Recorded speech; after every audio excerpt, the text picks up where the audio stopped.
નમસ્કાર વિદ્યાર્થી મિત્રો, એમએસ એજ્યુકેશનમાં આપ સર્વનું હાર્દિક સ્વાગત છે. ધોરણ 10 ગણિત વિષયની અંદર ચેપ્ટર નંબર 1 છે વાસ્તવિક સંખ્યામાં સ્વાધ્યાય 1.2 નો પ્રશ્ન નંબર 3 નો બીજો પ્રશ્ન. તો કે પ્રશ્ન 3 માં એવું કીધું છે કે નીચે દર્શાવેલ સંખ્યાઓ અસમય છે તેમ સાબિત કરો. હવે એક કન્ફર્મ છે કે આપણને જે સંખ્યા આપેલી છે એ સંખ્યા અસમય છે. એ ખાલી આપણે સાબિત કરીને દર્શાવવાનું છે કે ભાઈ આ કયા કારણોસર કે કેમ અસમય છે, એવું ખાલી આપણે સાબિત કરવાનું છે. તો હવે જોઈએ તો કે ધારો કે 7√5 સમય છે. આપણે ધારી લીધું કે 7√5 ઈ છે સમય સંખ્યા છે, આપણને અસમય છે એમ કીધું છે, પણ આપણે એને ધારી લીધું કે ભાઈ 7√5 છે ઈ અસમય સંખ્યા છે, પણ આપણે ધારી લીધું કે 7√5 ઈ સમય સંખ્યા છે.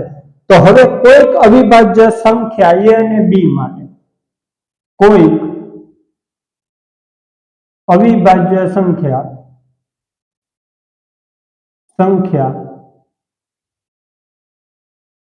a અને b માટે,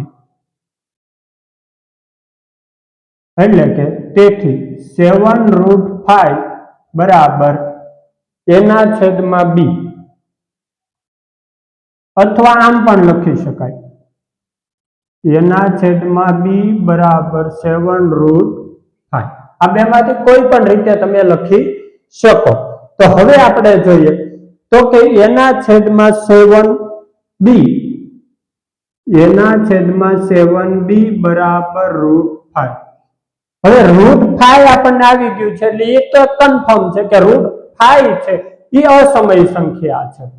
તો હવે જોઈએ પરંતુ √5 એ અસમય સંખ્યા છે, પરંતુ √5 એ અસમય સંખ્યા છે, અસમય સંખ્યા છે. √5 છે એ કેવી છે? અસમય સંખ્યા.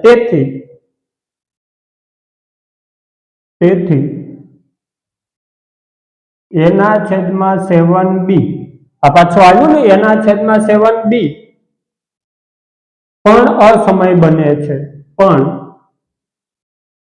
અસમય બને છે.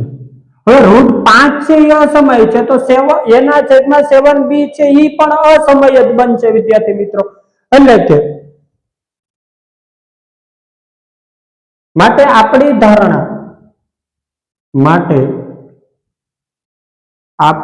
ધારણા